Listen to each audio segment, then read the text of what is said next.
une fois de plus de nous recevoir chez vous pour ce second numéro de l'émission Source de vie. L'invité que nous recevons aujourd'hui est un homme très humble et charismatique qui, malgré toutes les difficultés rencontrées dans sa vie, a bien pu se frayer un chemin. Et aujourd'hui, il a accepté venir partager cela avec nous dans sa localité, le village de Nkapa, dans l'arrondissement de Djibouti. Il est un élite et est dorénavant devenu le fils prodige des siens. Après l'obtention de son baccalauréat A4, lettres philosophiques, option allemande, il a décidé de poursuivre ses études en communication dans une institution de la ville de Douala. Et aujourd'hui, il est en école doctorale dans cette même institution. Dans cette émission, tout au long de cette émission, il nous parlera non seulement de comment faire pour se frayer un chemin dans la vie, mais également il nous parlera de son parcours atypique. D'où vient cette passion, qui l'a inspiré, qu'a-t-il déjà réalisé et quels sont les projets à venir. C'est tout de suite dans cette émission le temps pour nous de dire bonjour à notre hôte. Alors bonjour Monsieur Kadji. Bonjour mon cher Wilfried. Merci une fois de plus encore d'avoir honoré cette invitation. Mais écoutez, c'est moi qui vous dis merci d'avoir porté votre choix sur ma modeste personne. Il est bien vrai que le moi est un peu haïssable, mais parfois il est important, voire fondamental, de parler de soi pour éviter certaines interprétations. J'avoue quand même que quand vous m'avez fait appel, je me suis demandé est-ce que je suis vraiment à la hauteur, est-ce que c'est celui qu'il faut à cette place. Mais après, j'ai compris que ça pouvait également être l'occasion pour moi de faire une sorte d'évaluation à mi-parcours, voilà, pour savoir exactement si est-ce que je suis sur la bonne voie, si ce que je fais aujourd'hui, même si j'estime que j'ai encore beaucoup à faire, mais est-ce que ce que j'ai pu déjà réaliser aujourd'hui peut inspirer mes cadets, peut inspirer ceux qui ont du mal à se lancer dans la vie active, et raison pour laquelle je n'ai pas hésité un instant à répondre à votre appel. Okay.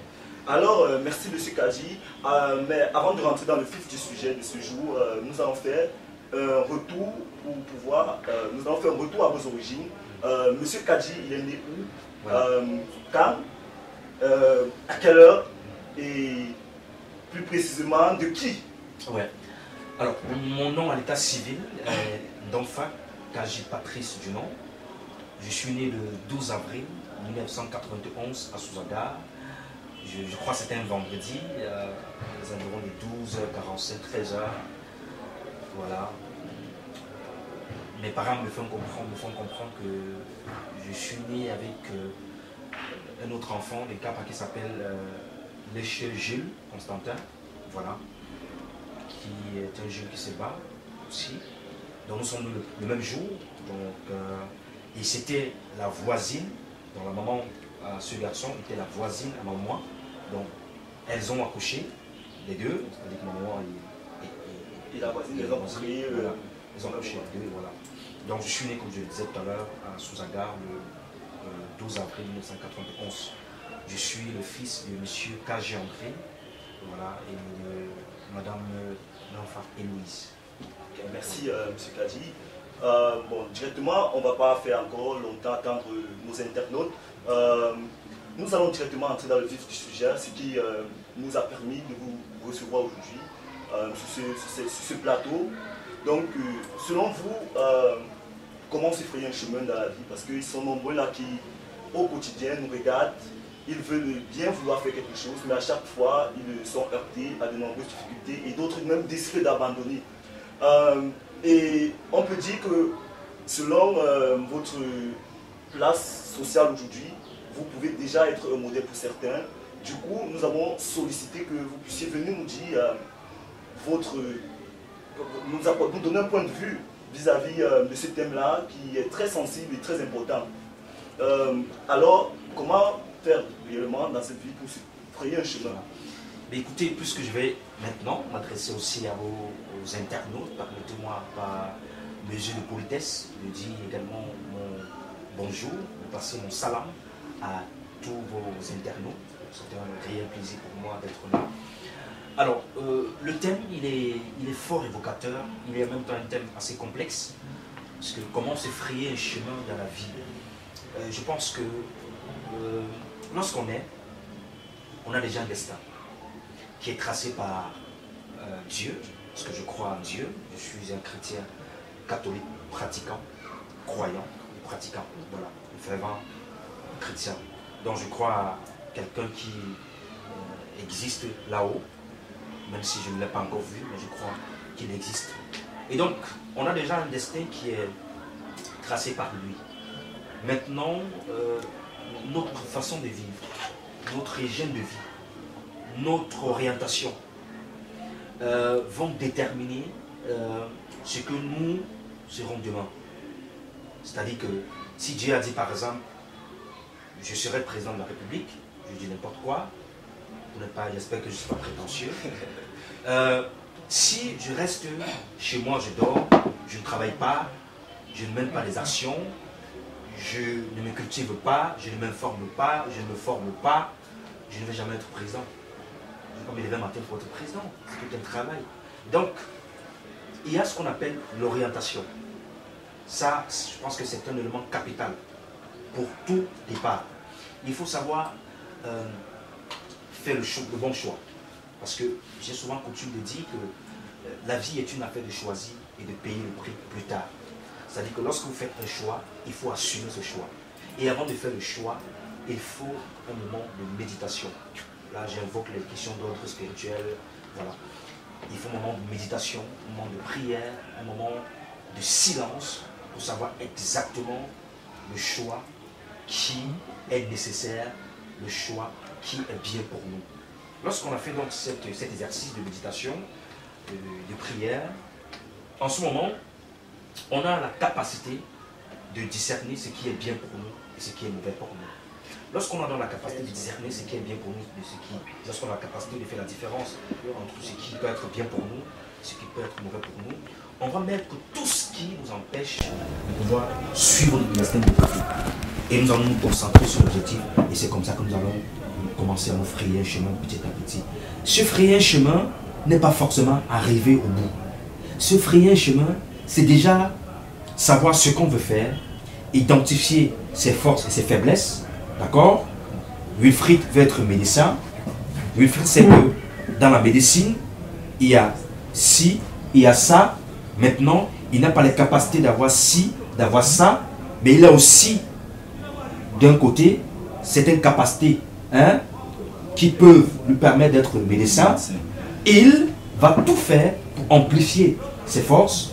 Maintenant, il va chercher, n'est-ce pas, à lutter contre ses faiblesses, c'est-à-dire que éviter que ses faiblesses puissent l'empêcher d'atteindre son objectif.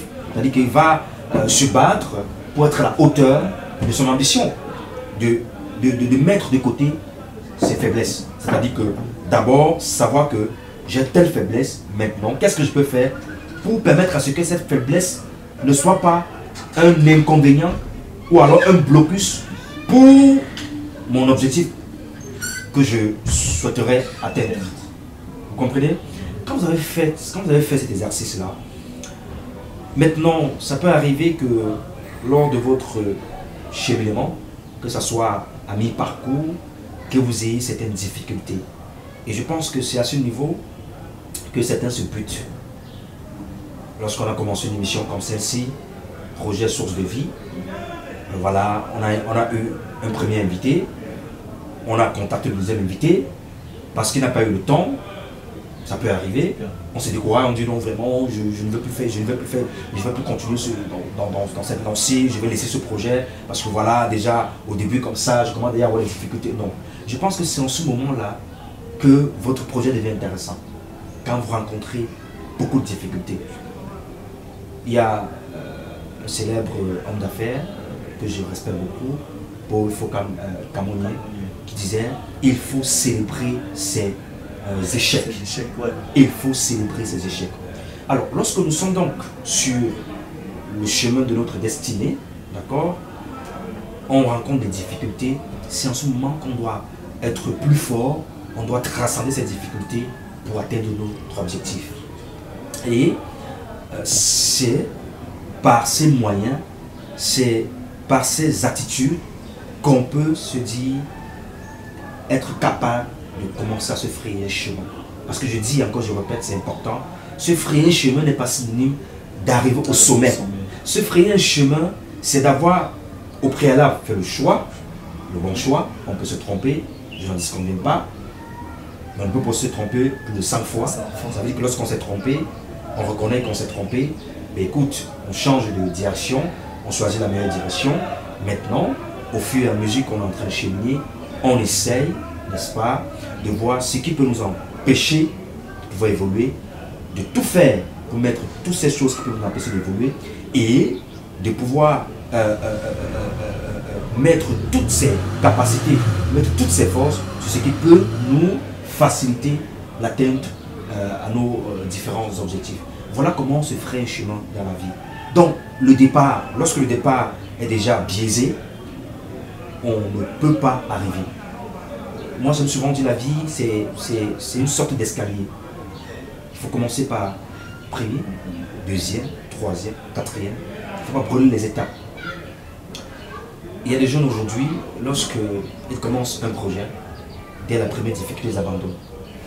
Je pense que se frayer un chemin, c'est aussi avoir la capacité de vaincre ces difficultés.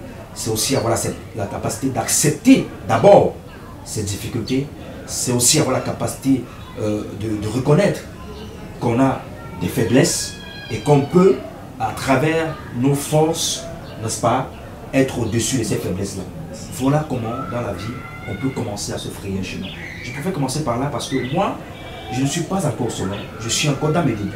Mais je pense que j'ai déjà trouvé mon chemin. Maintenant, je suis en train d'aller tout doucement. Et je sais qu'avec la volonté de Dieu, un jour, j'y arriverai. Ok.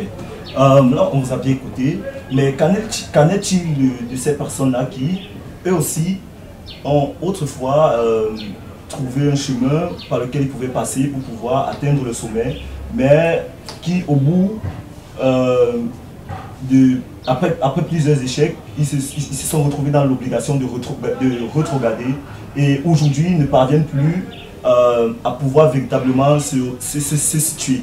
Oui, vous savez, là ce sont des personnes qui n'ont pas la foi. Je vous dis pourquoi, parce que la première des choses, dans tout ce qu'on veut faire, la première des choses, monsieur Wilfried, c'est la foi. Si vous n'avez pas la foi, si vous ne croyez pas en vos capacités, si vous ne croyez pas en vous, personne, je dis bien personne, ne viendra vous dire ce que vous êtes. Vous comprenez ce que je dis? Si vous ne croyez pas en vous, personne d'autre ne viendra croire en vous plus que vous-même. Parce que votre force est en vous. Votre capacité est en vous. Personne ne viendra vous l'enlever, ce que vous avez en vous. Alors, si vous-même n'êtes pas capable de croire en votre potentiel, personne d'autre ne viendra vous obliger, vous amener à croire en vos capacités. C'est d'abord vous-même. Alors, quand vous avez donc fait cette introspection pour savoir qui vous êtes exactement, quelles sont vos forces, je reviens sur cet élément parce que c'est important. Quand vous connaissez vos forces et vos faiblesses, je vous assure, il serait difficile pour vous d'abandonner dès le premier échec. Pourquoi? Parce que vous savez le chemin qui vous est destiné et vous savez exactement ce qu'il faut faire pour arriver à ce destin-là que Dieu a tracé pour vous. Alors, c'est comme une route. Lorsque vous voyagez, monsieur Wilfried, je quitte Douala pour aller à Bafoussam, je quitte Douala pour aller à Yaoundé. Mais ce n'est pas parce que la voiture tombe en panne en route que je vais au déficit de plus voyager. Qu'est-ce que je fais? Je cherche, je trouve un mécanicien qui va dépanner le véhicule et je vais continuer mon chemin. Et je vais arriver à Yaoundé. Alors, si j'étais quelqu'un de pessimiste, voilà. Quelqu'un qui m'a abandonné dès le premier échec, la première difficulté. Ben écoutez, je vais directement dire mon voyage annulé. Je vais rater toutes les opportunités qui m'attendent à Yaoundé à cause d'une panne. Donc vous comprenez que la vie est comme une voiture. Lorsque vous n'êtes pas capable de savoir que la voiture a besoin de plusieurs éléments pour fonctionner, vous ne pouvez pas résister. Ça veut dire qu'à un moment donné, le moteur peut tomber en panne, il faut arranger le moteur et continuer à fonctionner. Le moteur qui tombe en panne, ça peut être quoi? Ça peut être l'argent que vous perdez lors d'un business, mais vous n'allez pas l'abandonner. Vous allez vous battre pour avoir encore de l'argent pour continuer à vous lancer dans le business, parce que peut-être à la première tentative, vous allez rater, deuxième tentative, vous allez même rater, la troisième tentative peut être la meilleure. Et c'est la dernière tentative qui peut vous amener à un niveau incroyable. Vous comprenez? Donc, moi je vais dire, pour ceux qui ont commencé un projet, qui ont été face à une difficulté et qui ont abandonné, c'est l'occasion pour moi de leur dire, mes frères, tant qu'on est vivant, tout est possible. Rien n'est impossible. Il faut toujours être à la hauteur de ses ambitions. C'est important. Je vais vous raconter une petite histoire. Comment je commence le projet Icône d'Afrique, voilà. Je lance le premier numéro, je me rappelle, mon premier invité s'appelle Monseigneur Abraham Commun, l'évêque de Bafang. Mon premier évêque comme icône dans la religion, voilà. Parce que c'était le plus jeune évêque. Première expérience aussi, voilà. Et il y a encore même le nouveau évêque d'un nouveau diocèse qui venait d'être créé. Voilà. C'est comme ça que quand je reçois l'émission, on fait tout, on fait le tournage. Je me rappelle, j'étais avec William Dongo, on finit le tournage. Je savais que non, j'ai cartonné, j'ai un bon invité. J'arrive devant la directrice des programmes du Canal 2, Madame Jocelyne Fosso, qui je passe mon bonjour, que j'admire beaucoup, qui est très rigoureuse. Elle me dit, Monsieur Patrice Kaji, votre émission ne peut pas passer sur Canal 2. Il faut recommencer. Alors là, imaginez-vous à l'instant, si je n'étais pas quelqu'un de fort, quelqu'un d'assez courageux, quelqu'un d'assez optimiste, je pense que j'allais abandonner directement. J'allais me dire, ok, elle a brisé mon rêve parce que j'avais pour ambition de faire dans la production, j'avais pour ambition de faire dans la télévision, très influencé, ou alors j'ai été très inspiré par le roi de la télé, Constieka. C'est comme ça que je décide d'aller continuer à faire d'autres émissions. Je fais des tournages, je ne me décourage pas. Et après, je rencontre Madame Nimelon Carole, qui est actuellement directrice des programmes à Canal 2, qui me dit, tu as déjà combien de numéros? Je dis, voilà. Elle dit, ok, d'accord, je pense que c'est bon. Vous voyez que Madame Nimelon a validé, mais Madame Joss n'a pas validé. Madame Joss n'a pas validé, elle n'a pas validé parce qu'elle ne m'aime pas. Elle n'a pas validé parce qu'elle ne trouvait pas encore le projet sérieux, il n'était pas encore mature. Vous comprenez? Il fallait maturer le projet. Et c'est comme ça qu'elle a finalement accepté, Madame Nimelon, et aujourd'hui, Icône d'Afrique est devenue ce qu'elle est aujourd'hui, grâce à Dieu, grâce au témoignage de certains téléspectateurs, parce que je ne peux pas dire exactement si l'émission est bien ou pas, c'est le public qui a le pouvoir de juger. Mais je pense qu'aujourd'hui, cette émission est diffusée sur Canal 2 et ça passe. Vous comprenez que il ne faut jamais abandonner dès la première difficulté, même la deuxième difficulté. Il faut toujours essayer. Lorsque vous êtes sûr que c'est quelque chose qui pourra vous aider à écrire une nouvelle page de l'histoire de votre vie, il faut foncer, il faut aller jusqu'au bout. Personne ne pourra vous empêcher d'y arriver si vous êtes déterminé et si vous avez pour principal ami et pour principale source d'inspiration Dieu. Vous allez arriver. Alors, Monsieur Kadji, on peut retenir de vous que pour pouvoir réellement réussir, c'est d'abord, il faudrait avoir confiance, la confiance en soi la foi. Et la foi. Donc ces deux éléments sont impératifs. C'est les éléments primordiaux pour une réussite. La foi. Oui, et la confiance. La foi. Avoir la foi. Oui. C'est-à-dire que croire en soi. Croire en soi, oui. Avoir la confiance en Dieu. En Dieu, d'accord. Avoir la foi et avoir la confiance en Dieu. Parce que moi je dis, si vous êtes quelqu'un d'assez hautain, d'irrespectueux, vous n'êtes pas humble, d'accord, il va être difficile pour vous de réussir dans la vie. Parce que Dieu n'aime pas les personnes qui se prennent pour, je dis n'importe quoi, qui se prennent pour n'importe qui. Dieu aime les personnes humbles. D'ailleurs, même dans ces 5 écritures, il dit,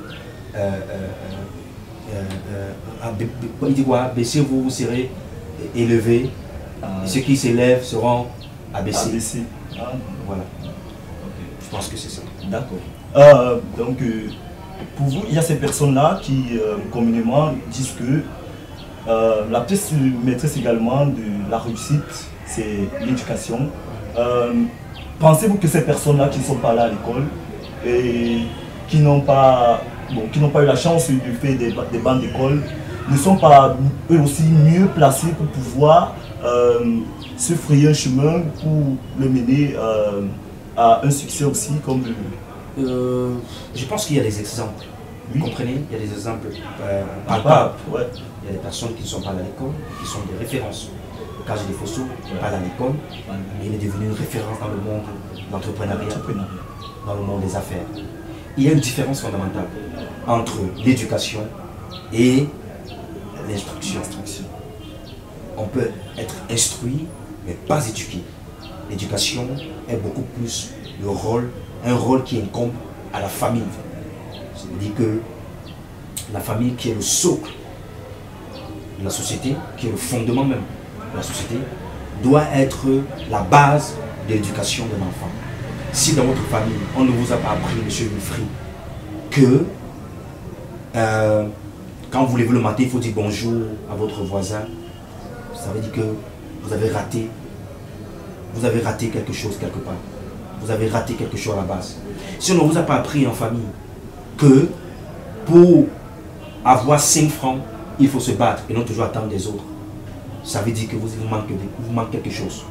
Vous comprenez? À l'école, on nous donne ce qu'on appelle la connaissance. On nous instruit. D'accord? C'est même de l'intelligence d'ivresse, c'est-à-dire que on nous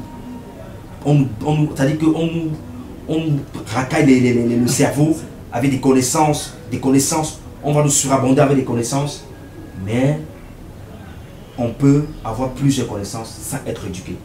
D'ailleurs, il y a la preuve, il y a des personnes qui ont réussi à l'école, mais dans la société sont nuls, sont zéro, parce qu'ils ont raté la base de l'éducation. Donc vous comprenez que on peut ne pas avoir été à l'école, mais on réussit dans la vie. Je n'encourage pas ceux qui restent à la maison qui ne partent pas à l'école. L'école est capitale. L'école peut nous aider demain, si nous sommes peut-être dans l'entrepreneuriat, à mieux gérer nos affaires. Mais l'école n'est pas la condition sine qua non pour réussir ou de réussite dans la vie. L'école est comme un élément qui peut nous apporter une valeur ajoutée, d'accord, dans notre gestion quotidienne de la vie. Mais l'école n'est pas la condition sine qua non qui certainement peut déterminer alors la condition sine qua non de notre succès.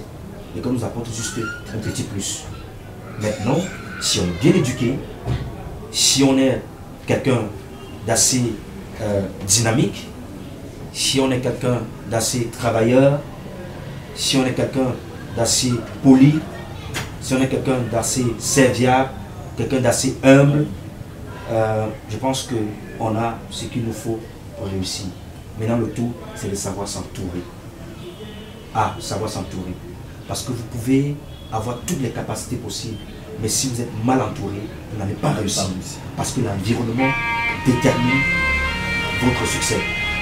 Vous pouvez être super intelligent, vous pouvez être très bien éduqué, mais si vous êtes toujours avec des personnes qui ne pensent que négatif, des personnes qui n'ont pas d'ambition, des personnes qui n'ont pas de rêve, qui sont des rêveurs, parce qu'il y a une différence entre un rêveur et il y a une différence entre le rêve et la rêverie. Rêve, c'est-à-dire on rêve être X ou Y, on travaille pour rendre possible ce rêve. La rêverie, c'est qu'on rêve, mais on attend que tout nous tombe dessus. Vous voyez, voilà la différence. Donc, je pense que si on a de bonnes personnes autour de nous, d'où le tri, il faut savoir trier les personnes avec qui on marche, les personnes avec qui on échange. Parce que le cerveau est comme un élément de l'armée. Vous comprenez? Comme le cerveau est comme un élément dans l'armée. Quand vous lui dites fais ci, il exécute, il le tempère.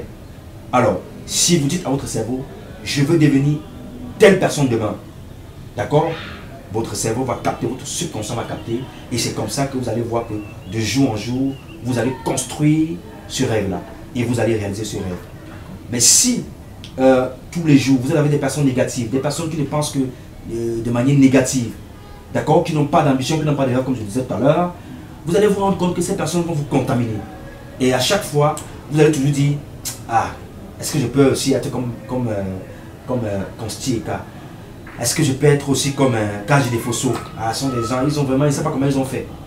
Votre cerveau, en fait, capte l'idée selon laquelle vous n'allez jamais être comme ces gens, parce que déjà, vous vous êtes construit une fausse idée, et cette idée-là va empêcher à ce que vous soyez quelqu'un demain. Alors, c'est vous-même.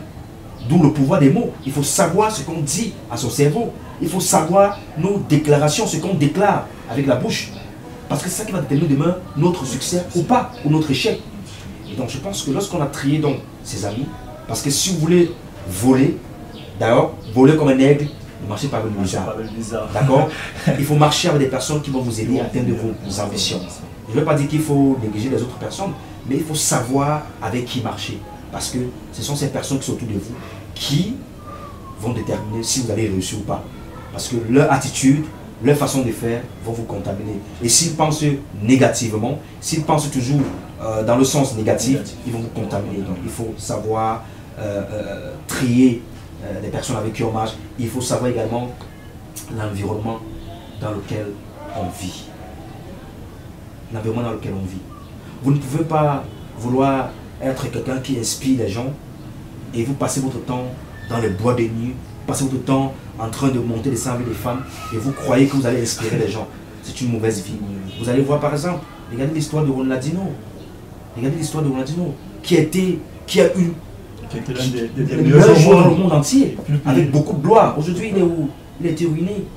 Pourquoi? Parce qu'il a choisi, il a fait un mauvais choix de vie, avec des femmes dans les bois de nuit. Aujourd'hui, on a des conséquences. Donc, faites le bon choix et je vous assure, Dieu va vous aider dans votre choix. Parce que au préalable, vous avez fait le bon choix et Dieu ne vient que accompagner ce choix. Ok, merci. Vous l'avez bien compris de la part de notre hôte de ce jour. Pour réussir ou pour se frayer un chemin dans cette vie, dorénavant, il faudrait savoir que la confiance en soi et la foi également sont les facteurs impératifs pour notre succès. Alors, nous n'avons pas fait appel à notre invité aujourd'hui uniquement pour parler de ce thème. Il a déjà largement étayé sur ce qui concerne le thème de ce second numéro de Source de vie. Nous l'avons également fait venir sur notre plateau ce soir pour avoir aussi des informations, pour avoir une vue sur son parcours atypique. Alors, Monsieur Kadji, nous aurons dû commencer par là. Est-ce que vous pouvez nous parler de votre parcours? Bon, je sais pas, parcours, modeste parcours. Modeste, ouais, c'est mieux. Modeste parcours. Il ne faut pas être prétentieux, hein. Je suis encore dans mes débuts et je pense que grâce à Dieu, je vais y arriver. Vous allez m'excuser de parler de Dieu tout le temps, parce que je vous ai dit tout à l'heure que moi je crois en Dieu et puis je pense que si je suis au niveau où je suis aujourd'hui, c'est grâce à lui. Alors, ben écoutez, j'ai commencé mon parcours comme tout jeune, à la maternelle, à l'école primaire à Sokapam, à l'époque, je me rappelle. J'ai été enseigné par Madame Boutiti, M. Biquès. Après, j'ai fait l'école publique de Capa Village aussi. Quand j'obtiens dans mon élémentaire, j'entre à Pipa. Je n'ai pas été prostitué comme les autres élèves. Excusez-moi le mot, je rigole. D'accord. Voilà. Donc j'ai choisi un établissement et j'ai fait toutes mes classes dans cet établissement-là, Collège Pipa de Souza, où j'entre en 6e. Et déjà en 3e, je commence à cultiver de l'appétence pour la gestion des affaires, cultiver l'appétence pour le pouvoir. Voilà. Et c'est comme ça que je pose ma candidature pour être président de coopérative en 3e. Et j'étais en face des grands frères de terminale, de première, qui étaient mes concurrents. D'accord? Pour le challenge, je n'avais pas peur. Et au point où ceux qui battaient campagne pour moi étaient certains de mes aînés de terminale, de première. Ils disaient non, ce jeune, si les candidats avaient dit qu'il y a quelque chose qu'il veut démontrer, dans l'occasion. Mais bon, ça n'a pas été possible l'année là parce que voilà, c'était pas évident. Avec des grands frères qui ne voulaient pas me laisser. Voilà. C'est comme ça que j'obtiens mon BEPC. Je pars en seconde. En seconde, je décide de laisser tomber cette ambition-là, ce projet-là. Et puis, en première, je pose encore ma candidature. Tente encore d'essayer. J'essaie, sauf que cette année-là, je ne suis pas élu. Mais je suis plutôt, je suis pas élu président, mais je suis plutôt vice-président parce que finalement, j'ai fait un arrangement avec quelqu'un qu'on appelait Niamey. On fait un arrangement, je dis bon ok, tu vas être président, moi je vais être non vice-président. Mais sauf que durant l'année scolaire, il n'a pas pu payer sa scolarité. Et c'est donc moi finalement qui suis resté président de la coopérative. En terminale, je pose encore ma candidature et je suis élu président de la coopérative. Et c'est comme ça que je commence à m'intéresser à la gestion des affaires. J'imprime mes marques d'ailleurs parce que vous allez voir que si vous entrez à Pépa aujourd'hui, vous allez voir les plaques là, gardons nos locaux propres, et ainsi de suite. Donc j'ai mené des choses, j'ai fait des choses. Jusqu'à aujourd'hui, il y a certains élèves qui disent vraiment, depuis que vous êtes parti, on n'a pas vu un jeune dynamique comme ça au collège. Et ce sont ces choses qui marquent. C'est-à-dire que en des petites choses, il faut être sérieux. Vous comprenez? Il faut être sérieux, il faut être rigoureux. Parce que ne croyez pas que les gens ne vous voient pas. Même ce que vous faites aujourd'hui là, il y a des gens qui sont en train de vous voir et qui vont vous dire demain, Wilfried, cette émission, ce concept est tellement porteur. Venez avec ce concept, je vais vous aider à aller plus loin. D'accord? Donc, moi c'est comme ça que j'ai commencé. Et puis, déjà au secondaire, j'avais déjà de la passion aussi pour la communication. Parce que j'aimais bien parler au micro, j'aimais présenter les soirées culturelles. Voilà. J'aimais à l'époque regarder la CRTV, moi, M. Chandongo, je veux dire de la CRTV. J'aimais regarder mon mentor, Consti Eka, de la télé. J'aimais écouter également à la radio Cyril Bojico, tous ses grands frères. Je me suis dit, pourquoi pas me lancer dans les métiers de la communication. Pas dans l'animation, la communication. Parce que il y a pas, je dis toujours, il n'y a pas une école dans le monde entier où on apprend à animer. C'est vrai. Il n'y a jamais une école où on vous dit formation en animation. Jamais. Donc, communication. C'est comme ça qu'après mon baccalauréat, je décide d'entrer à l'université. Et la filière communication est une filière sélective. Dieu merci, j'ai une bonne note en langue française, j'ai une bonne note en anglais, j'ai une bonne note en philosophie. Et c'est comme ça que je suis sélectionné parmi les candidats qui postulaient pour la filière communication.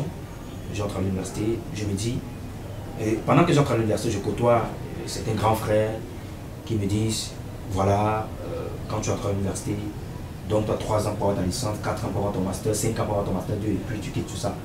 Si tu commences à te laisser emporter par les événements ou alors les projets universitaires et autres, finalement tu ne vas pas te concentrer. C'est comme ça, ça me frustre un peu. J'ai dit, ok, je pense qu'au secondaire, j'étais président de la coopérative et autres, je peux d'abord arrêter. C'est comme ça qu'à l'université, je ne suis dans aucun mouvement associatif à l'université. C'est à partir de la 2e, 3e année que je décide de... Voilà, il y a certaines personnes, Elon, et autres qui étaient dans les affaires du président de l'AE, qui m'accostent, me disent, voilà, on a besoin de tes services, il faut travailler nous. Je donne un coup de main et c'est comme ça que voilà. Et je n'étais pas trop actif à l'université, j'étais plus dans les bancs. Et parce que justement, j'étais aussi sur le terrain. Je venais à l'école, mais sur le terrain, j'étais en train d'exercer petit à petit. C'est comme ça que je me ferai un chemin. Je tombe sur un grand frère, M. Ouattara, qui fut mon premier patron, parce que je me rappelle. Il me recrute dans une imprimerie, d'accord? Et dans cette imprimerie, je n'ai pas de salaire. Je n'ai pas de salaire. Mon salaire, c'est ce que je gagne, ce que je ramène comme marché. Ça veut dire que je suis payé par vente, les commissions.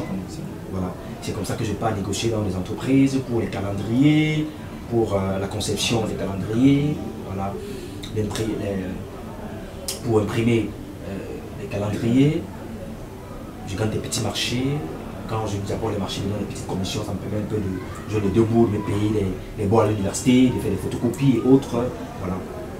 J'avais la chance à l'époque de résider chez ma grande sœur, Nathalie Kaji, qui m'a accueilli quand je suis arrivé ici à Douala, à l'université. Et je vous rappelle qu'à l'époque, je marchais de Deido pour l'université, aller et retour. Même quand je fréquentais à Pipa, je marchais de Kappa, Souza pour aller à l'école. Il faut que les gens sachent. Parce que la souffrance, oui, on a souffert. On a souffert. Avant d'y arriver au niveau de l'université, il faut que je vous parle également de mes séjours en Kappa. Oui. Quand j'étais en classe de 3e, monsieur, j'ai fait un stage à l'EVA. Nous étions les premiers employés à l'EVA. L'EVA que vous voyez aujourd'hui. Nous sommes les premiers employés. On cultivait la terre, d'accord, Oui, pour planter des VA. On faisait les sillons. On nous payait par sillon. Donc, par tâche. Par tâche. D'accord. Par tâche. À l'époque, on partait à Sokapa, on nous transportait pour Silo. Quand on travaillait, on rentrait, voilà comment je fais. Et puis après, je travaille même encore, j'ai fait les saccages de rond pour avoir les petits 5 francs. Parce qu'à l'époque, c'était pas évident. On va payer à l'école. Mais non, on avait besoin parfois d'un surplus pour parfois gérer nos petites sorties et autres. Voilà. C'est comme ça que je faisais les petits jobs pour avoir mon petit gagne-pain. Donc déjà, à la base, j'ai cultivé cet esprit de quelqu'un qui veut toujours se battre pour avoir quelque chose. J'ai cultivé ça dès la base, étant petit. Je pense que j'étais encore le cadet, j'étais encore petit, moi j'étais encore le petit frère. Et c'est comme ça que, quand j'arrive donc, comme je disais, à l'université, je rencontre M. Ouattara, je gagne des marchés, me donne des petites commissions autant pour moi. Il y a des grands frères qui me connaissaient déjà, qui me donnent aussi des petits coups de main, me donnent des marchés, qui ont des entreprises, qui sont des chefs d'entreprise, qui me donnent des marchés, c'est comme ça que je gagne des petites commissions. Un matin, je pars donc prospecter un monsieur qui s'appelle Bambot, PDG du groupe Maxime. Le groupe Maxime. J'essaie de le convaincre. Il me dit, en fait, je veux que ce soit mon communicateur. Je dis, le Maxime à l'époque qui était l'hôtel le plus fréquenté à Douala, la boîte de nuit la plus fréquentée, le salon le plus fréquenté à Douala. Je dis, moi, communicateur de ce complexe-là, et peut-être je rêve là. Il me dit, tu seras mon communicateur. Donc je ne veux pas te marcher les calendriers, laisse-moi ça, tu seras mon communicateur. Passe me voir bien après. C'est comme ça que je viens le voir. Il me dit, voilà, à partir de cet instant, tu es mon communicateur. Vous savez mon salaire?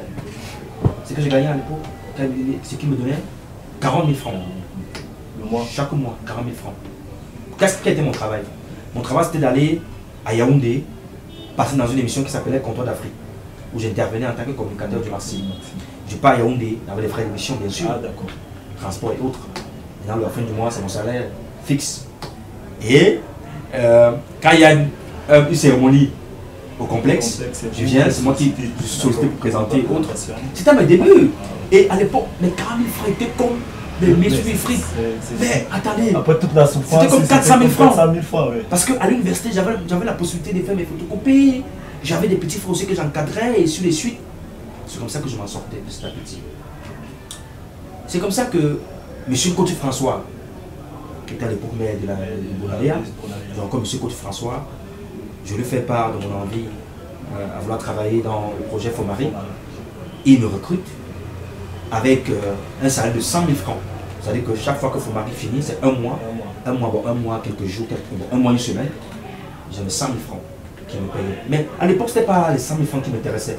C'était votre image, m'exprimer, pas dans mon image, m'exprimer, sortir ce que j'ai en moi. D'accord? Devant un public de. Attends, c'était ma première fois de parler devant un public de 2, 3 000, 4, 5, 10 000 personnes. J'avais déjà parlé devant 4, 5, 10 000 personnes. Mais dis-moi, c'est comme ça que il me. C'était quelqu'un de très bien, c'est quelqu'un de très généreux, c'est un homme de cœur qui sait encadrer les jeux. Il m'a encadré, je le reconnais, il faut être reconnaissant. Alors, c'est comme ça qu'il m'accepte, je deviens dans le communicateur du projet Fomari. Je suis donc celui qui est chargé d'aller à la télévision parler du projet Fomari, communiquer pour le projet Fomari. J'arrive à Canal Matin, je parle Fomari, voilà, vous venez à Fomari, vous allez trouver ci, vous allez trouver ça. C'est une grosse opportunité pour les personnes qui aiment faire dans les affaires, les personnes qui aiment le business, parce que là-bas, vous allez rencontrer X, vous allez rencontrer Y. C'est comme ça que je fais mon exposé un matin. Je sors du studio, je vois en face de moi un technicien de Canal 2 qui m'approche, qui m'accoste, qui me dit, monsieur, monsieur Maël Chatué a besoin de vos services. J'ai dit, quoi? Qui? Monsieur Maël Chatué, PDG de Canal 2. C'est pas comme ça. Ça va être plus sérieux maintenant. Peut-être moi, on va peut-être. Des choses qui se racontent souvent. Je dis, moi, être sollicité par monsieur Maël Chatué, que. Attends. Si on vous dit que monsieur Maël Chatué a besoin de vos services, mais attends. C'est comme un rêve. C'est comme un rêve parce que c'est pas évident. C'est pas évident. Ouais. Il y a des gens qui déposent des demandes pour travailler là-bas qui ne parviennent pas, mais toi, on te sollicite. C'est comme ça que j'ai dit, ok, je vais partir. Vous savez, moi, je suis courageux, je n'ai pas de venir. Prenez votre courage, courage. Prenez votre dynamisme. Voilà. C'est comme ça que je n'ai pas rencontré M. Maël Chatué. Le jour-là, il m'a recruté comme un blanc, hein. Pas les affaires de venir avec la demande, je ne fais aucune demande. D'ailleurs, je vais vous dire une chose. Depuis que je travaille en entreprise, bon, depuis que j'ai commencé à travailler en entreprise, jusqu'ici, je n'ai jamais, M. Oufri, déposé une demande d'emploi. Vous savez comment on m'a toujours employé? On m'a toujours appelé, viens, tu peux, oui, vas-y, on me teste. Et c'est comme ça que je montre mes capacités, et c'est comme ça qu'on me recrute. Donc, pour revenir sur M. Maël Chatué, PDG Canal 2, que je salue, mon papa, à moi, et il me dit, est-ce que tu peux communiquer pour Free Africa? Il y a un projet Free Africa. Combien tu penses qu'on peut te donner? Je dis, c'est quand même une question piège. Parce que vous voulez vous exprimer, on vous donne une plateforme et on vous demande combien est-ce que vous pensez qu'on peut vous donner? Moi j'ai dit, le salaire n'est pas ce n'est pas ce qui m'importe. C'est la possibilité de m'exprimer, avoir une tribune. Déjà, à mon vision, c'est pas. Comme moi, c'est Canal 2. C'est comme ça qu'il me confie dans le projet Free Africa. Et je vous dis, le même jour, on fait l'assise, il m'amène à Canal 2, au studio de Canal 2. On me met là, en direct, on lance Free Africa. 11h30, je me rappelle, c'était un lundi. On lance Free Africa. C'est comme ça que je commence. Quand je commence, c'est comme ça que ça est devenu une émission célèbre. On est quitté de 11h30 à 10h00. C'est comme ça que j'ai présenté l'émission Free Africa jusqu'à aujourd'hui. Bon, j'ai arrêté parce qu'il y a Corona et puis on a arrêté cette activité. Et donc, c'est comme ça que je commence à travailler M. Chatué. Il me paye à l'époque 100 000 francs. Je quitte de 40 000 francs. À combien? À 100 000 francs. D'accord? M. Maël Chatué. 100 000 francs chaque mois. Et les 100 000 francs me permettaient, juste encore à l'université, permettaient de joindre les deux bouts, tout ça. C'est comme ça que je me dis, ok, je ne vais pas continuer à présenter seulement Free Africa. Il faudrait déjà que je pense déjà à notre projet, pense à notre projet. C'est comme ça qu'en 2015, 2016, parce que c'est l'année où j'ai commencé à présenter Free Africa, j'écris le projet Icône d'Afrique. Quand j'écris le projet Icône d'Afrique, la première personne à être au courant du projet, c'est mon fils Junior Ossin. Je l'appelle mon fils parce que je l'ai encadré et il m'appelle son papa toujours aujourd'hui. Junior Ossin, c'est le jeune qui me voit venir à l'université à l'époque, je passais à la télévision, était célèbre, un peu célèbre, pour ne pas être trop prétentieux. Il m'accoste, il me dit, vraiment grand frère, j'aimerais être comme toi. Je dis non, tu viens de faire une erreur. Je dis jamais que tu vas être comme moi. Dis, tu aimerais être plus que moi. Parce que tu peux pas être comme moi. Moi, je suis à mon niveau, tu dois dépasser mon niveau. C'est comme ça que Junior, je l'adore, je l'encadre.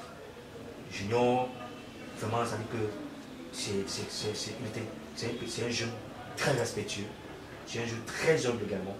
Je l'ai encadré, c'est un homme que j'ai encadré. Donc, c'est comme ça que je me retrouve en train de présenter l'émission Free Africa, comme je le disais. Et puis, c'est comme ça que je suis Chatué Emmanuel, il me fait confiance chaque année, jusqu'à aujourd'hui. On a de très bons liens. C'est un père à moi, il me conseille beaucoup. Et je vous dis merci. Parce qu'il faut que je vous dise la vérité. C'est grâce à lui que je suis ce que je suis aujourd'hui. Parce que si on a connu Patrice Kaji, c'est grâce à lui. Même si normalement j'ai commencé par M. Bambot, qui m'a permis de me faire connaître à travers l'émission Comptoir d'Afrique où je passais pour communiquer pour le Marsil. Je passais également à Djambo pour communiquer pour le Marsil. Parfois aussi je prends Canal Matin pour communiquer pour le Marsil.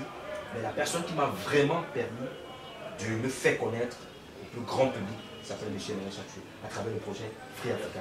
Peut-être pour lui, je lui rendais un service, mais pour moi, il me rendait un double service.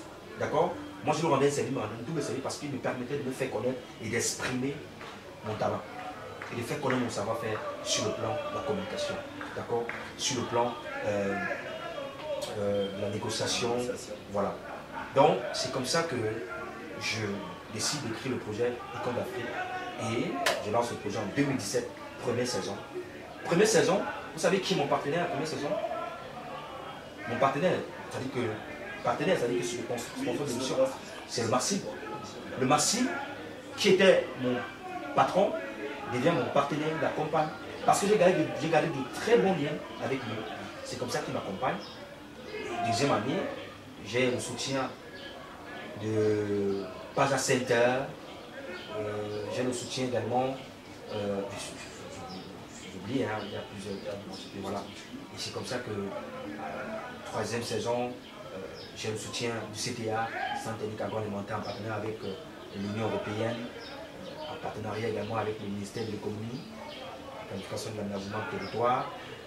Troisième saison, j'ai l'occasion d'avoir des partenaires externes. Donc, voilà comment, voilà mon petit parcours, mon modeste parcours, comme je disais tout à l'heure. Et vous comprenez que c'est parce que je croyais en moi. Je croyais en moi. Et je vais vous dire une chose. Je vais partager ce secret avec votre public. Monsieur Wilfried, n'ayez jamais peur. N'ayez jamais peur d'affronter vos challenges. Je dis, n'ayez jamais peur d'affronter vos challenges. Ne vous mesurez pas aux autres, mesurez vos challenges qui vous attendent. Dites-vous que, quelles que soient les intempéries, quelles que soient les péripéties, quelles que soient les difficultés, j'y arriverai un jour. Mettez tous les moyens en jeu. Mettez toutes les chances de votre côté et vous allez y arriver.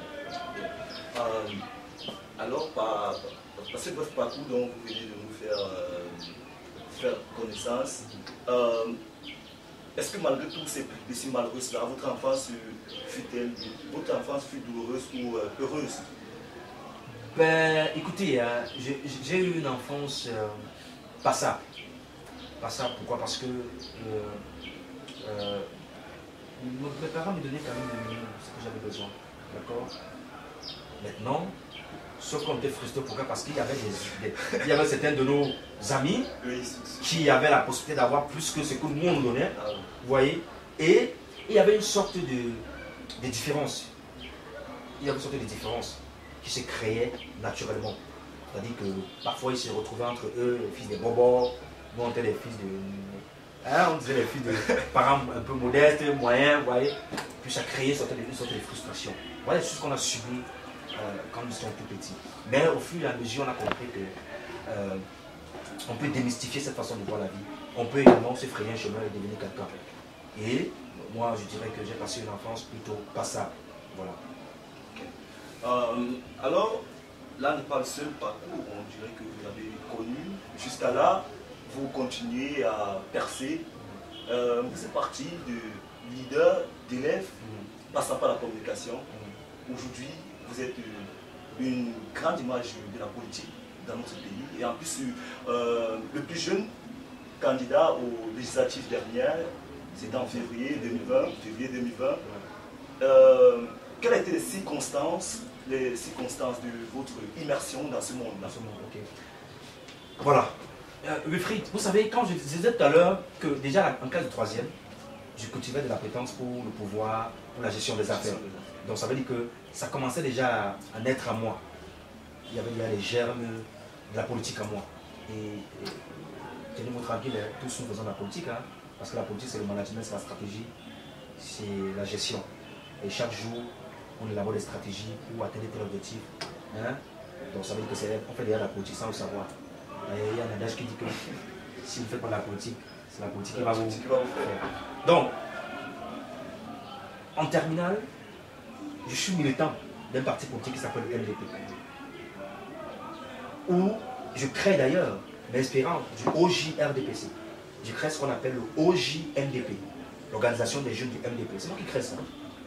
À l'époque, monsieur,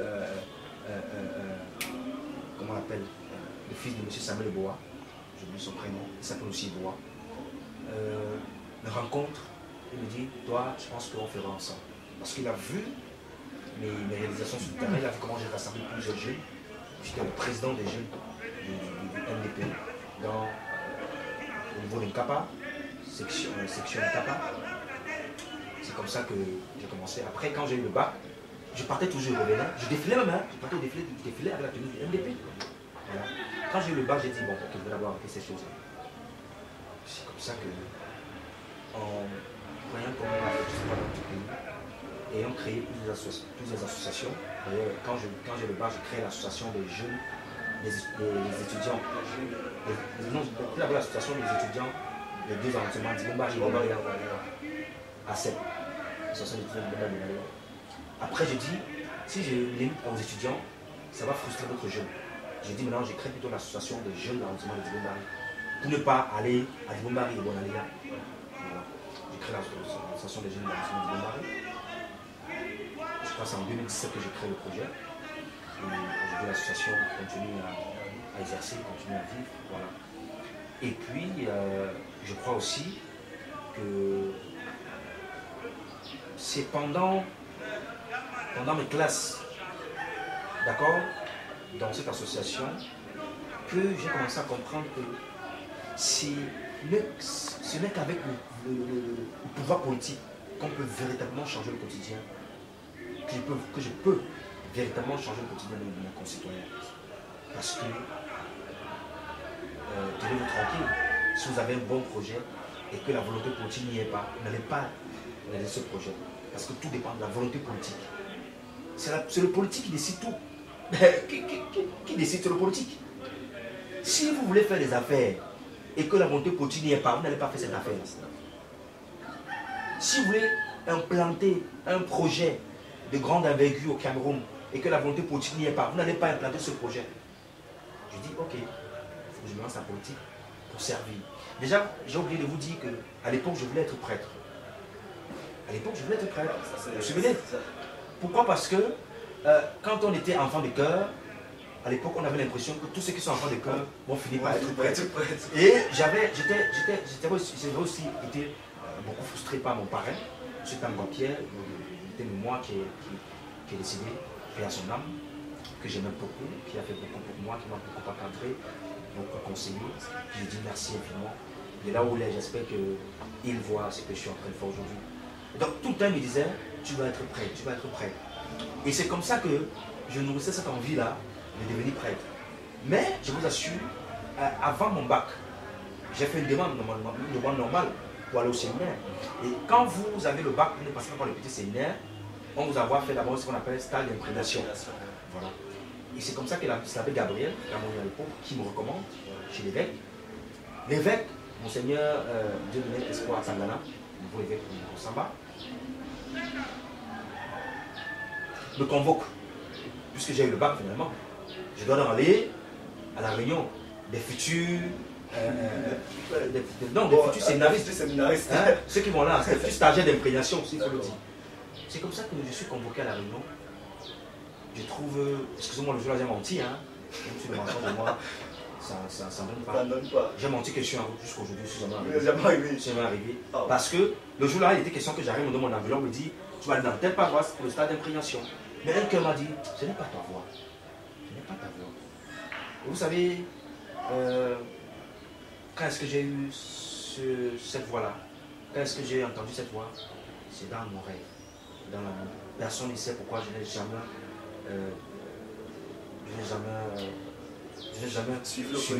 suivi ce chemin-là.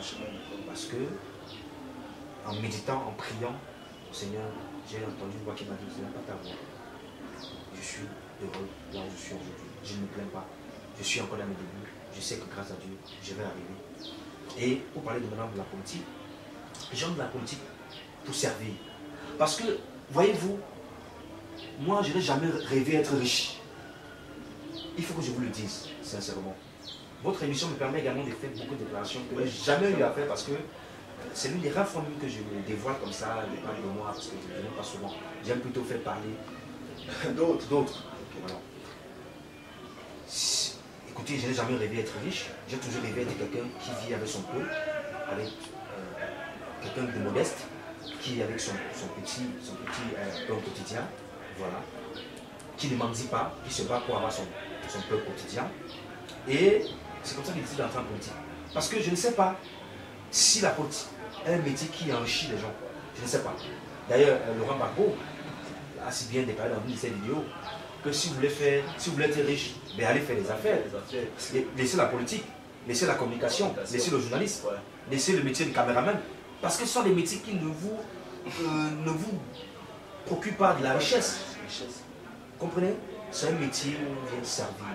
Il faut être au service de la profession. Et demain, la profession nous rendra également en retour ce dont vous avez besoin. Donc moi, je suis entré dans la politique pour servir. Et je le dis encore, monsieur Mifri, je suis prêt à verser de mon sang pour voir les gens être heureux. Je n'aime pas manger et je me rends compte que mon voisin n'a pas mangé. Je n'aime pas avoir 5 francs, je me rends compte que mon voisin n'a pas 5 francs. Vous allez voir, il y a des fois, je décide de ne pas avoir 5 ans dans ma poche, de me vider pour satisfaire les autres. Parce que je trouve mon bonheur dans le bonheur des autres. C'est comme ça ma vie. Et c'est comme ça que je suis. On ne va pas changer cette façon-là. On ne va pas changer cette manière d'être. C'est comme ça. Donc, moi je suis entré dans la politique parce que je veux servir, parce que je veux voir mon environnement changer et parce que je pense également que on est libre de faire la politique dans son pays, on a le droit. Et c'est par la politique également qu'on peut participer au processus de changement des affaires de son pays, qu'on peut participer au développement de son pays. Ce n'est pas seulement par la politique, mais c'est aussi par la politique qu'on peut contribuer. Et donc, c'est l'une des voies que moi j'ai choisies pour apporter ma contribution afin de voir mon pays changer dans tous les domaines. Voilà. Alors, parlant de cette même politique, qui sont ceux-là qui vous ont donné cette envie de faire la politique? Quelles personnes ont réveillé cela en vous? Bon, je vais être sincère avec vous. Hein.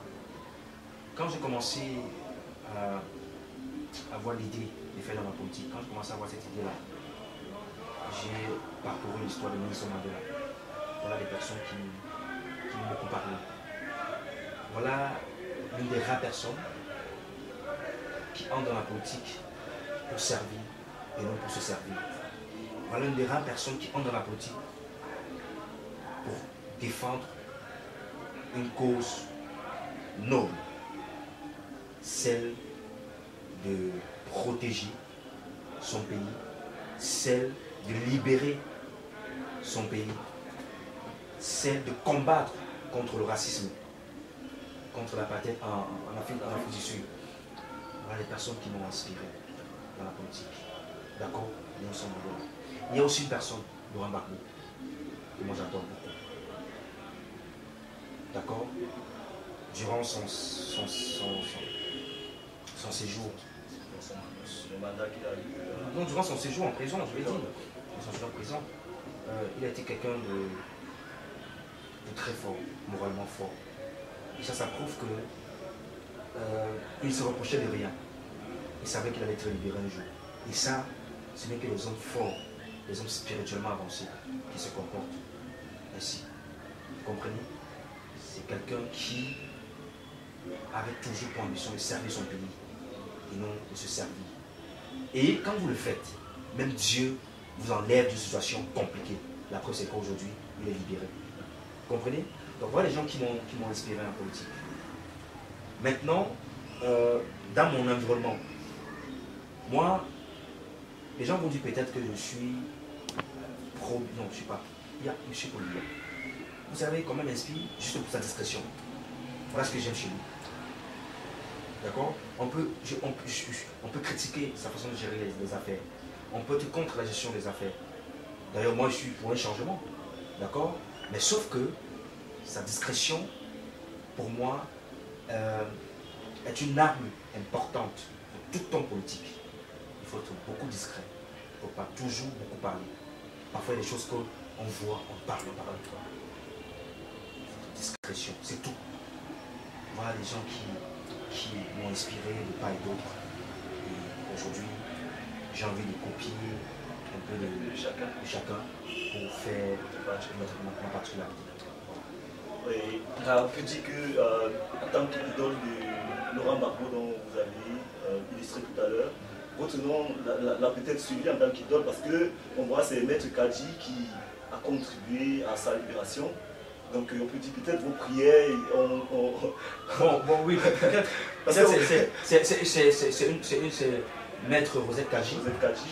qui porte, j'ai la chance de porter son nom. Vous avez la chance de Porter son nom. oui. Voilà, c'est elle est peut-être parmi le collectif d'avocats qui ont défendu Laurent Gbagbo en Cour pénale internationale. Donc voilà, je lui rends un vibrant hommage pour le travail abattu. L'Afrique est fière d'elle. L'Afrique est fière de toutes ces personnes qui ont contribué à la libération du président Laurent Gbagbo. Je pense que la Côte d'Ivoire gagnerait à se réconcilier que jamais. Et lorsque vous avez pris cette décision de faire dans ce monde politique-là, vous n'avez pas fait face au découragement? Mais écoutez, c'est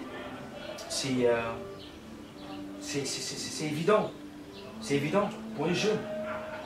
C'est évident pour un jeune d'être en face des personnes assez expérimentées, des personnes qui sont dans la politique depuis plusieurs années, qui ne vous laissent pas vous exprimer, qui ne vous laissent pas l'opportunité, n'est-ce pas, de faire connaître votre projet politique, parce que voilà, pour eux, c'est que il y a un moment pour faire la politique, il y a un âge pour faire la politique. Or, j'ai voulu essayer de démystifier cette façon de voir les choses. La raison pour laquelle je me suis lancé en élection législative en 2020, voilà, c'était pour moi pour passer une idée, passer un message fort, un message transversal aux jeunes, que quel que soit l'âge qu'on a, il n'est jamais trop tôt pour se lancer. Il n'est jamais trop tôt pour vouloir réaliser un rêve. Il n'est jamais également trop tard pour vouloir réaliser un rêve. Voilà ce message que je voudrais passer aux jeunes. Quel que soit l'âge qu'on a, si on pense qu'on a la capacité de se lancer, si on pense qu'il est temps pour nous de se lancer, ben allons-y. Pourquoi vous avez peur? Peur de mourir? Personne n'est venu sur la terre vivre pour longtemps. Tous nous allons vivre et après un jour nous allons mourir. Et donc, pour le moment, je suis là, je dois montrer que j'existe et je dois faire entendre ma voix. Le peu, le temps que Dieu m'accorde sur la terre. Alors, M. Kadji, pouvez-vous conseiller à un jeune aujourd'hui de suivre cette voie-là du politicien, de faire dans le monde politique? Le jeune qui veut se lancer en politique doit savoir comment faire en politique pour être riche. 1. Le jeune qui veut se lancer en politique doit savoir comment faire en politique pour se servir. 2. Le jeune qui veut se lancer en politique doit savoir comment faire en politique pour se faire des copains, des copines. On entre en politique parce que c'est une vocation pour nous. Pour moi, c'est une vocation. Vous comprenez? Il fallait voir pendant les élections, quand il s'agissait de monter, descendre de 6h jusqu'à 20h, 22h, je n'avais pas faim, je n'avais pas besoin de manger. Parce que je me sentais, j'étais dans mon élément. Et donc, je me sentais à l'aise. Parce que c'était pour moi une vocation. D'accord? Donc, tout jeune a le droit de se lancer en politique. Je ne veux pas obliger un jeune de se lancer ou décourager un jeune de vouloir se lancer en politique. Décourager un jeune qui veut se lancer, de laisser, non. Je dis tout simplement, si vous voulez vous lancer en politique, sachez que c'est pour servir et non se servir. On vous a bien compris. Mais aujourd'hui, la communication est-il encore d'actualité dans votre votre carnet? La communication est toujours d'actualité ou désormais c'est un passé, vous avez fait une croix dessus? Ou bien vous... Il y a une sorte de complémentarité. Il y a une complémentarité entre la politique et la communication. Un bon communicateur peut être un bon politicien. Un bon politicien doit être un bon communicateur. Il faut savoir défendre son idéologie. Il faut savoir défendre son projet. Il faut savoir vendre ses idées. D'accord? Quand vous le faites, c'est déjà un pas. Ok? Donc je pense qu'il y a un lien entre les deux. Et donc je suis toujours dans la communication. La cause c'est que je suis à l'école doctorale. Je travaille sur la corruption au sein des collectivités territoriales décentralisées au Cameroun. Hein? La communication de lutte contre la corruption dans les collectivités territoriales décentralisées. Voilà mon thème de recherche. Je vous comprenez que c'est toujours la communication. Mais sauf que du niveau 1 jusqu'au niveau 3, on fait ce qu'on appelle tronc commun. Vous voyez, on fait un peu de communication sociale, on fait un peu de communication médiatique, on fait un peu de stratégie, donc on touche presque à tout. D'accord? Maintenant, quand on arrive au niveau 3, on se spécialise. Et donc moi, je me suis spécialisé en communication publique et politique. La communication publique, qui est une communication qui vise l'intérêt général, qui vise à rapprocher les gouvernants des gouvernés. La communication politique, qui est une communication qui vise à travailler l'image des hommes politiques, qui vise à aider les hommes politiques à mieux construire des projets politiques structurés, à mieux construire des projets politiques sérieux, des projets politiques porteurs qui vont permettre aux Camerounais de voir leur quotidien changeant. Voilà un peu ma spécialité, c'est que j'ai choisi. Voilà. Donc je suis dans la communication. Je ne vais pas laisser la communication, parce que c'est la communication et la culture vont ensemble comme il faut. Le charisme que vous développez aujourd'hui, comment le développez? C'est vous qui le dites, c'est pas moi. Hein. Charisme, peut-être mon courage, il faut être courageux, il faut être déterminé, il faut être sûr de vous, ne jamais, je disais encore, ne jamais avoir peur, se dire que tout ce qu'on veut obtenir, on peut l'obtenir. Le jour-là, j'étais abattu, monsieur Wilfried. Vous imaginez quand vous avez un projet comme celui-là, on vous dit non, ça ne peut pas. Pas parce qu'elle ne vous aime pas, elle voulait même mon bien. Parce que si diffusait la première émission, ça allait être la catastrophe. Ça allait être catastrophique. Or, elle me l'a dit, mais ce jour-là, j'ai eu l'impression qu'elle m'a fait porter un fardeau très lourd qui était au-dessus de mes forces. Vous voyez, j'étais pétrifié. J'ai envie de vous dire, c'est que la vie est comme une sorte d'escalier. Alors, sachez que les choses se font de manière progressive. Ne brûlez pas les étapes. Si vous laissez le premier escalier pour aller au quatrième escalier, vous allez rentrer, recommencer. Et donc, allez pas à pas, étape par étape, et vous allez arriver. Il faut faire le bon. N'oubliez surtout pas de vous abonner à nos différentes plateformes Facebook et YouTube Wilfried Ngomse officiel, de partager, d'aimer. Au fur et à mesure, mais je vous assure, vous êtes sur la bonne voie. Vous faites de la télévision utile. Merci. Pour ceux-là qui nous ont rejoints, pour ceux-là qui viennent de nous rejoindre, sachez que vous saurez l'intégralité de cette émission sur notre page YouTube Wilfried Ngomse officiel. Et abonnez-vous, partagez, aimez.